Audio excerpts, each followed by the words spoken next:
नमस्कार दोस्तों।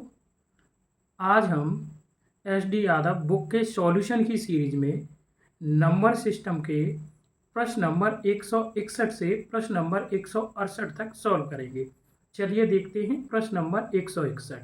प्रश्न नंबर 161 है, एक छात्र को एक संख्या को 6 से विभाजित करने और उसके भागफल में 12 जोड़ने को कहा गया, किंतु छात्र ने 12 जोड़ दिए और उसके बाद प्राप्त संख्या को 6 से विभाजित किया। तदनुसार उत्तर 112 प्राप्त हुआ। अतः सही उत्तर कितना होना चाहिए? तो पहले तो हमें संख्या निकालनी पड़ेगी कि वो संख्या होगी क्या। तो वो संख्या हमने मान ली एक्स संख्या मानी, तो उसने ये बताना कि गलत उत्तर कितना निकाला है, उसकी मदद से हम संख्या निकालेंगे। तो ये बताना कि पहले उसे 6 से विभाजित करने को कहा गया था और फिर 12 जोड़ने को कहा गया था, लेकिन यहाँ उसने पहले 12 जोड़ा है संख्या में। तो हम क्या करेंगे कि पहले संख्या में 12 जोड़ देंगे और 12 जोड़ने के बाद उसने कितने का भाग दिया है? 6 का। तो अब हम संख्या में 6 का भाग देंगे तो उत्तर कितना आना चाहिए? 112। उसने संख्या को है पहले संख्या में 12 जोड़ा, फिर 6 से भाग दे दिया, तो उत्तर कितना प्राप्त हुआ? 112। तो हमने 12 बराबर रख दिया। x प्लस ये 12 हो जाएगा और 6 का 112 में गुणा होगा, तो 6 दूनी है 12 और 6 एकम 6, ये 7 हो जाएगा और 6 एकम 6, 672 हो जाएगा। तो x बराबर जो निकल के आएगा वो संख्या निकल के आएगी, वो निकल के आएगी 12 इधर ले जाएंगे माइनस हो जाएगा 660 निकल के आएगी। जो संख्या निकल के आएगी वो कितनी आएगी? 660। अब हमें इसमें संख्या नहीं बतानी, इस प्रश्न में संख्या नहीं हमें बतानी, हमें बताना है सही उत्तर। तो अब सही उत्तर निकालने के लिए हमारे पास संख्या है जो कि सही निकल के आई है, वो कितनी आई है? 660। तो पहले उसने इस संख्या में कितने को भाग देने को कहा है? 6 का। तो 6 का भाग दे देंगे और फिर उसके बाद जोड़ने को कितने को बोला है? 12 को। तो 12 हमने जोड़ दिया, 6 का भाग 660 में दोगे, 6 एकम 6, 6 एकम 6, 110 आ जाएगा और 110 में हम 12 जोड़ेंगे तो 122 निकल के आएगा। तो जो सही उत्तर होगा वो 122 होगा। तो प्रश्न नंबर 161 का है जो उत्तर सही होगा वो होगा बी। समझ आया होगा। चलिए देखते हैं नेक्स्ट प्रश्न। चलिए देखते हैं प्रश्न नंबर है 162। 162 नंबर प्रश्न है कि 5a7 एक संख्या है में 335 जोड़ने का परिणाम 8b2 प्राप्त होता है। 8b2 संख्या 3 से विभाज्य है, तदनुसार a का अधिकतम संभव मान कितना होगा? तो पहले हम b का मान निकालेंगे और 8b2 ये जो संख्या है वो किससे विभाज्य है? 3 से, और 3 का विभाज्यता का नियम है अंकों का योग। तो 8 और है, 2 जोड़ोगे कितना हो जाएगा? 10, और b भी एक अंक होगा तो b इस साथ में जोड़ लेंगे। अब b के स्थान पर हमें अपने तरफ से 0 से लेके 9 तक अंक रखने हैं और ऐसे अंक रखने हैं कि जो 10 में जोड़ने पर है 3 का भाग चला जाए। तो पहला b का मान कितना हो जाएगा? 2, क्योंकि 2 रखोगे 2 और 10 12, 12 में 3 का भाग चला जाएगा। दूसरा b का मान कितना होगा? 5, क्योंकि 5 रखोगे 15 हो जाएगा, 15 में भी 3 का भाग चला जाएगा। तीसरा b का मान क्या होगा? 8, 8 आपका रखोगे 18 हो जाएगा, तो 18 में भी 3 का भाग चला जाएगा। तो b के 3 मान हो सकते हैं। अब ये बताना कि 5a7 इसमें किसे जोड़ा गया है? 335 को, इसे जोड़ दो और इसे ऐड करने के बाद जो योगफल आएगा वो 8b2 आना चाहिए। ठीक है, तो अब आप जोड़ो, 7 और 5 12, 12 की 2 हासिल 1, हासिल 1। तो ये बताना 3 और 1 कितना होगा? 4। 3 और 1 कितना होगा? 4। 3 और 1 4 होगा। तो और b का मान ये बताना कि 2 हम ले सकते हैं और रेडी है, यहाँ पर है 4 पहले से है और a 0 से लेके 9 तक हमें रखना है, तो b का मान 2 नहीं हो सकता और b का मान है, उसने ये कहा है हाँ 5 हो सकता है। b का मान अगर यहाँ 5 लोगे तो 3 और 1 4 और a का मान यहाँ 1 रखोगे तो कितना निकल के आ जाएगा? 5 निकल के आ जाएगा। लेकिन a का हमें अधिकतम मान बताना है, तो ठीक है, ए का अधिकतम मान बताना है, तो बी का मान हम क्या है 5 नहीं, फिर यहाँ कितना लेंगे 8। बी का मान कितना लेंगे 8। तो ये बताना 3 और 1 4, तो ए का मान है कितना निकल के आ जाएगा 4, क्योंकि ए का मान अगर आप 4 लोगे 4 और 3 7 और एक हासिल 8 हो जाएगा। ये भी फिक्स है, 5 और 3 कितना होगा 8, तो यहाँ एक हासिल तो नहीं आएगी। तो ए का मान कितना अधिकतम मान होगा, वो होगा 4। ए का अधिकतम मान कितना संभव मान होगा, वो होगा 4, ऑप्शन नंबर डी। तो इस प्रश्न का जो उत्तर होगा वो होगा ऑप्शन नंबर डी। चलिए देखते हैं अगला प्रश्न। चलिए देखते हैं प्रश्न नंबर 163। प्रश्न नंबर 163 है, 3 धनात्मक संख्याओं में पहली और दूसरी का गुणनफल 42, दूसरी और तीसरी का गुणनफल 56 और तीसरी और पहली का गुणनफल 48 है। तदनुसार तीसरी संख्या क्या होगी। तो हम 3 संख्याएं मानेंगे A B C.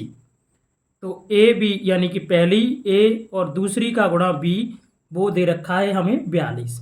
A B का गुणा कितना दे रखा है 42, और बी सी का जो गुणा दे रखा है दूसरी और तीसरी का गुणा दे रखा है वो दे रखा है 56, और पहली और तीसरी यानी कि ए सी का जो गुणा दे रखा है वो दे रखा है 48। हमने संख्याएं पहली दूसरी तीसरी ए बी सी मान ली। अब हम क्या करेंगे, इन तीनों का है गुणा कर लेंगे, यानी कि इन तीनों जो अलग अलग जो है समीकरण बने हैं इन तीनों का गुणा करेंगे।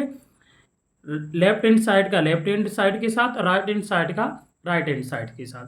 तो आप गुणा करोगे तो ये ए बी सी, ये ए बी है, ये बी सी है और ये ए सी है, तो क्या हो जाएगा ए स्क्वायर, क्योंकि डबल ए होगी और डबल बी होगी, बी स्क्वायर और सी स्क्वायर बराबर होगा 42 गुणा 56 गुणा 48। अब ए बी सी ये वर्ग हटाओगे तो यहाँ वर्गमूल का साइन लग जाएगा। फिर आपको क्या करना है कि इसके है प्राइम फैक्टर करने, गुणा नहीं करने। जैसे 42 को मैं 3 गुणा 14 लिख सकता हूँ, ऐसे ही 56 को 4 गुणा 14 लिख सकता हूँ, और 48 को 3 गुणा 16 लिख सकता हूँ।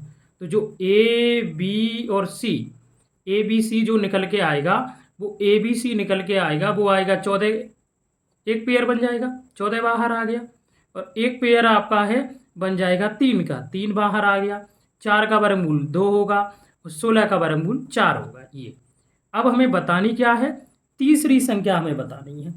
तो ये बताना तीसरी संख्या निकालने के लिए हमें पहली दूसरी ए बी का है यहाँ मान रखना पड़ेगा। तो और ए बी का मान कितना है 42, ए बी का मान कितना है 42, ए बी का जो मान है वो 42 है, 42 हमने रखा गुणा सी बराबर 14 गुणा 3 गुणा 2 गुणा 4, तो 14 तिया 42, ये कैंसिल हो जाएगा। तो सी का जो मान निकल के आ जाएगा 4 दूनी 8, मतलब जो तीसरी संख्या होगी वो क्या होगी 8। तो इस प्रश्न का जो उत्तर सही होगा वो होगा डी। समझ आया होगा। चलिए देखते हैं प्रश्न नंबर है 164। प्रश्न नंबर 164 है, किसी संख्या को 2 से गुणा करके 16 जोड़ा जाता है, प्राप्त योगफल को 2 से विभाजित किया जाता है और फिर प्राप्त भागफल को मूल संख्या घटाई जाती है, तो शेषफल क्या होगा। शेषफल क्या होगा, किसी संख्या को है 2 से गुणा करके 16 जोड़ा जाता है, प्राप्त योगफल को 2 से विभाजित किया जाता है और फिर प्राप्त भागफल को मूल संख्या घटाई जाती है, तो शेषफल क्या होगा ये बताना है। तो पहले हम क्या है कि संख्या मानेंगे, कि संख्या वो मान लेंगे x, संख्या मानेंगे x। तो हम क्या करेंगे कि x संख्या मानी और जो उसने जो कहा है प्रश्न में वही कर देंगे। उसने कहा कि किसी संख्या को 2 से गुणा करके, मैंने ठीक है 2 से गुणा कर दिया, 16 जोड़ा जाता है, ठीक है मैंने 16 जोड़ दिया। प्राप्त योगफल को 2 से विभाजित किया जाता है, प्राप्त योगफल को 2 से विभाजित किया जाता है, देखो मैंने कर दिया। और फिर प्राप्त भागफल को मूल संख्या घटाई जाती है, मूल संख्या घटाई जाती है, तो शेषफल क्या होगा। तो अब इससे है मूल संख्या घटाई जाती है, मूल संख्या मैंने क्या मानी है x मानी है, तो आप इसे है सॉल्व करना, सॉल्व करेंगे तो ये कितना हो जाएगा 2x और प्लस 16 बट्टे कितना होगा 2 माइनस आपका है x। अब ये बताना आप इसके भी आपका है बट्टे 2 रखोगे तो ये हो जाएगा 2x बट्टे 2 और प्लस 16 बट्टे भी आप है 2 रखोगे माइनस x होगा। 2 से 2 कैंसिल हो गया, 2 का भाग 16 में 8 बार चला जाएगा, x से x कैंसिल हो जाएगा, तो क्या बचेगा, केवल और केवल जो बचेगा वो बचेगा 8। तो प्रश्न नंबर है 164 का जो उत्तर होगा वो होगा 8। समझ आया होगा। जैसा उसने प्रश्न में बोला है वैसा ही हम करते गए। हमने संख्या x मानी, x में उसने 2 का गुणा करने को कहा, 2 का गुणा किया, 16 जोड़ने को कहा, 16 जोड़ दिया, 2 का भाग देने को कहा, 2 का भाग दिया, मूल संख्या घटाने को कही, मैंने घटा दिया। अब उसने ये शेषफल जो पूछा है वो बताना है। तो ये बताना कि हमने इसे सॉल्व किया तो पता चला कि शेषफल है वो कितना निकल के आया, 8 निकल के आया। तो प्रश्न नंबर 164 का जो उत्तर होगा वो होगा ए। चलिए देखते हैं अगला प्रश्न, प्रश्न नंबर 165। प्रश्न नंबर 165 है, दो धनात्मक संख्याओं का अंतर 72 है तथा एक द्वारा दूसरे को भाग देने पर भाज्यफल यानी कि भागफल 4 आता है, संख्याएं चुनिए। तो ये प्रश्न ऑप्शन से बेस्ट हो जाएगा। हमारा ऑप्शन वही होगा जिन संख्याओं का अंतर 72 होगा और दोनों संख्याएं पूछेंगे। तो पहले ऑप्शन में देखेंगे 40 और 112 का डिफरेंस कितना होगा। ये 40 और 112 का जो डिफरेंस होगा, 112 से है 40 आप घटाओगे 72 आएगा, ठीक है। अगर यहाँ देखा जाए 96 से 24 घटाओगे यहाँ भी ठीक है, 72 आ रहा है अंतर। यहाँ 100 अगर आपका है 28 से 32 ये घटाओगे तो ये हो जाएगा है 9, 96 आ रहा है। इसका मतलब सी ये उत्तर नहीं होगा। और 30 और 102 का डिफरेंस लोगे तो वो भी 72 आएगा। मतलब जो हमें उत्तर प्राप्त होगा वो दूसरी कंडीशन से होगा। और दूसरी कंडीशन क्या है कि अगर हम एक संख्या का दूसरे में भाग देते हैं तो हमें 4 भागफल है प्राप्त होता है ये। तो आप 40 का भाग 112 में देना, क्या 4 भागफल प्राप्त होगा, नहीं होगा। 40 थी आपका है चौके कितना हो जाएगा 160, जबकि 112 है। हाँ, अगर हम 96 में 24 का भाग देते हैं, 96 में 24 का भाग देते हैं तो 24 चौके कितना हो जाएगा 96, तो भागफल कितना निकल के आएगा 4। इसका मतलब ये है कि वो दोनों संख्याएं 24 और 96 हैं। तो प्रश्न नंबर 165 का जो उत्तर होगा वो होगा ऑप्शन नंबर बी। समझ आया होगा। चलिए देखते हैं प्रश्न नंबर 166। प्रश्न नंबर 166 है कि यदि किसी संख्या को का 2 गुना करके और उसमें 20 जोड़कर वही उत्तर प्राप्त होता है जो उस संख्या को 8 गुणा करके गुणनफल में से 4 घटाकर प्राप्त होता है, तो संख्या क्या थी। तो हम संख्या मान लेंगे x। हमने संख्या क्या मान ली x। अब जो उसने कहा है वही आप करते जाओ। उसने कहा कि यदि किसी संख्या का 2 गुना करके, तो हमने संख्या का 2 गुना कर दिया, 20 जोड़कर वही उत्तर प्राप्त होता है, ठीक है। हमने इसमें है 20 जोड़ दिया, संख्या का 2 गुना किया और 20 उसमें जोड़ दिया, संख्या हमने क्या मानी x। तो ये उत्तर हमें प्राप्त हुआ। और उसने कहा कि वही उत्तर प्राप्त होता है जो उस संख्या का 8 गुना करके, तो हमने उसी संख्या का हमने क्या मान रखी है x का 8 गुना करके x में 8 का गुणा कर दिया, गुणनफल में से 4 घटाकर, गुणनफल में से हमने 4 घटा दिया, प्राप्त होता है। इसका मतलब ये है कि संख्या का 2 गुना करो, उसमें 20 जोड़ो, तब जो उत्तर प्राप्त होता है उसी संख्या का 8 गुना करो और 4 घटाओ, दोनों आपस में क्या है बराबर। अगर हम इसे सॉल्व करेंगे तो इसे 2x को इधर ले जाएंगे, कितना बचेगा 6x, बराबर 4 माइनस का इधर ले जाएंगे प्लस हो जाएगा, कितना आएगा 24। तो वो जो हमारी संख्या निकल के आ जाएगी 6 चौके 24, यानी कि संख्या वो होगी 4। तो इस प्रश्न का उत्तर होगा ऑप्शन नंबर सी। समझ आया होगा। चलिए देखते हैं प्रश्न नंबर 167। प्रश्न नंबर 167 है, एक संख्या को 5 से गुणा करके गुणनफल के साथ 25 जोड़ा जाता है। गुणनफल के पास साथ कितना जोड़ा जाता है 25 जोड़ा गया है। योगफल को 5 से भाग दिया जाता है एवं भागफल में से मूल संख्या घटाई जाती है, तो शेषफल क्या होगा। तो ये प्रश्न है पिछले प्रश्न की तरह है। हम संख्या क्या मानेंगे x। हमने संख्या क्या मानी x। अब संख्या हमने x मानी, उस संख्या में किससे गुणा किया जाता है 5 से, तो हमने x में 5 से गुणा किया। और गुणनफल में कितना जोड़ा जाता है 25, ठीक है, हमने 25 जोड़ दिया। और योगफल को है 5 से भाग दिया जाता है, ठीक है, हमने 5 से भाग दे दिया। और भागफल में से मूल संख्या को घटाया जाता है, ठीक है, हमने घटा दिया। तो जो शेष मान मिला है वो आपको बताना है। तो मैं इसे सॉल्व करूँगा आगे। तो ये आप बताना कि 25 वो 5x/5 लिख सकते हैं, प्लस 25 का भी तो है हर हर हम 5 लिख सकते हैं कि नहीं, और माइनस क्या होगा x। तो 5 से 5 कैंसिल हो जाएगा, 5 से ये 5 बार हो जाएगा, भाग चला जाएगा। तो अब बचेगा x + 5 और माइनस x। x से x कैंसिल हो जाएगा। तो ये बताना शेषफल क्या बचेगा, 5 शेष बचेगा। तो प्रश्न नंबर 167 का जो उत्तर होगा वो होगा सी। प्रश्न नंबर 167 का उत्तर क्या होगा, वो होगा ऑप्शन नंबर सी। समझ आया होगा। चलिए देखते हैं अगला प्रश्न, प्रश्न नंबर 168।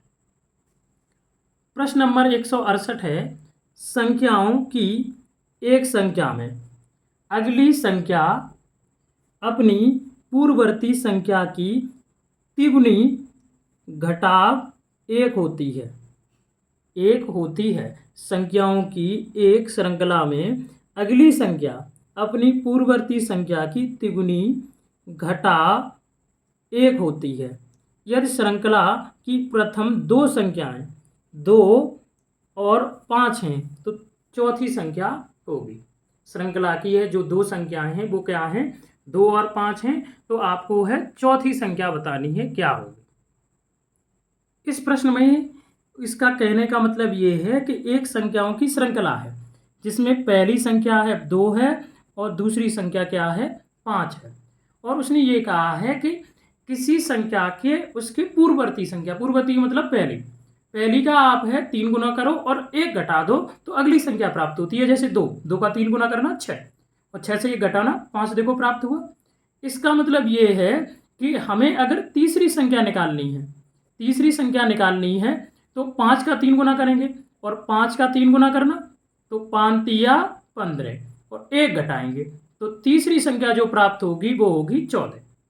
और हमें तो पूछी गई है चौथी संख्या, और चौथी संख्या पूछी गई है तो अब हम चौथी की पूर्ववर्ती संख्या क्या होगी तीसरी, और तीसरी संख्या हम निकाल चुके हैं 14। तो 14 का 3 गुना करेंगे और 1 घटा देंगे तो 14 तिया है 42 और -1 करोगे तो उत्तर जो निकल के आएगा 41, यानी कि जो चौथी संख्या होगी वो होगी 41। तो प्रश्न नंबर 168 का उत्तर होगा वो होगा बी, 41 होगी। समझ आया होगा।